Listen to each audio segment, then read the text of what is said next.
Everything you learned about mental health so far has all been focused on awareness and understanding complicated neuroscience and things that don't really help you in the long run. You just have more knowledge about this completely complex topic of mental health. And what you're doing by researching deeper is that you're trying to collect more and more pieces of information together to try and understand mental health desperately.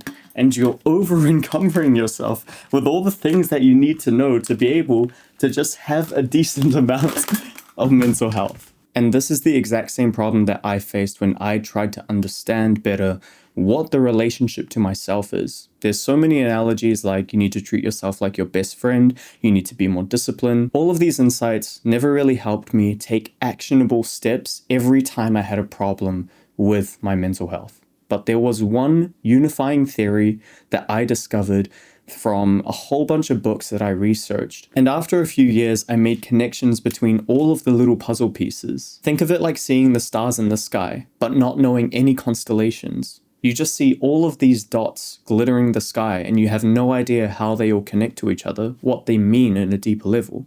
But then someone gives you this knowledge bank that lets you see constellations as they are immediately. So you instantly understand what is the deeper meaning behind those constellations and how to use that to travel the seas, as they used to travel the seas using the stars and the constellations before. I just need to put it plainly and tell you right now, you have the subconscious mind of a child and the conscious mind of a parent.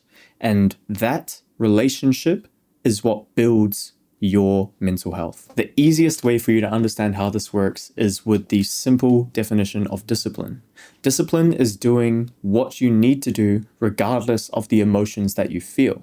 Now, think of how a child, a very small child, basically has no discipline. If you put a cookie or a treat in front of a very young child, they will impulsively go and grab that thing. They don't have any inner voice telling them to not do those things because they should control themselves. That's the responsibility of the parent. The parent is supposed to discipline the child, take the choices that they cannot make for themselves because they don't have the capacity to.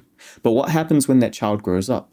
When that child grows up, they grow to develop their own capacity, their own inner voice that tells them they should or shouldn't do things. And when you apply discipline with your conscious mind, it's like you, as a parent, telling your subconscious mind, like a child, that no, you can't have that cookie because we're on a diet and we want to take care of our health. The reason why I use discipline in this example is because if you look at the neuroscience of why discipline is so important, you're going to get told all of this complicated neuroscience of the amygdala going into a flight or fight response and telling you that you feel fear or you feel discomfort, so you need to ease that comfort, and that you need to activate your prefrontal cortex and use those powers of cognition to apply that to regulating your nervous system. Like, even all these words are saying, it's just jargon because it doesn't help you understand what actions you need to take when you feel certain things. But if I told you, if a parent were to put a cookie in front of a child, how would that child feel? You know exactly how that child feels. The child wants the cookie. But what does the parent have to do? The parent has to communicate to the child that no, they can't have the cookie now. And even if that child holds a tantrum and cries and whines that they want the cookie, the parent, if they are good, they have to deal with all of those emotions that are rising up and acknowledge them for that child. But most importantly, they need to guide the child through the process that even though they're not getting that cookie, they are still loved. And the problem that we have with our own mental health is that essentially we're not the best parents because we can't be perfect. We don't understand how all of this works.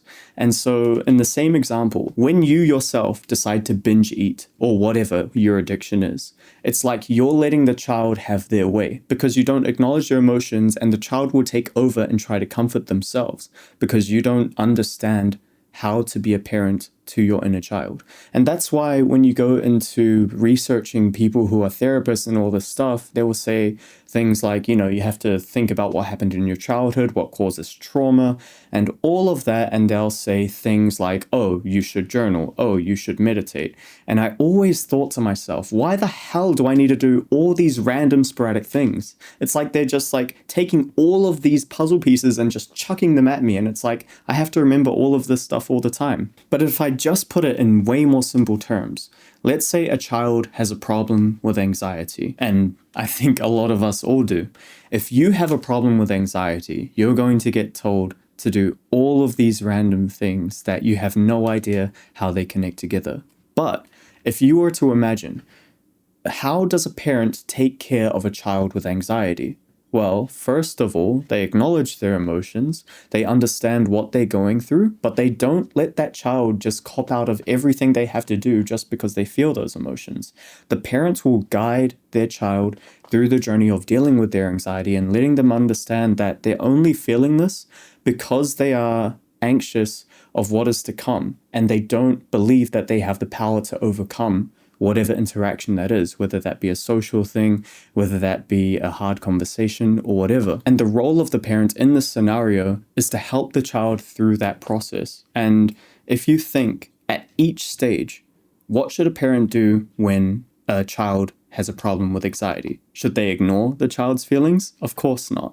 So all of these things that we need to do for ourselves become so obvious when you look at your own relationship to yourself as a parent-child relationship. I haven't seen anyone talking about mental health this way. I've seen so many therapists and psychologists talk about the importance of understanding your mental health and understanding your childhood trauma, etc. But I haven't seen anyone talking about how to immediately understand what actions you should take when you feel what you feel. And what is clouding the space of mental health is all of these random things that people just throw out there: meditation, journaling, positive affirmations. And you have no idea why these things are effective and why you should do them in which sequence. But again, look at it from the frame of a parent and a child. Think, what is the child dealing with, and how would a parent help their child deal with that thing? That is exactly what happens in our mind. I'll say it once more. You have the conscious mind of a parent and the subconscious mind of a child. I'm Michael, and I hope to see you again so I can help you with the pain that you're going through right now.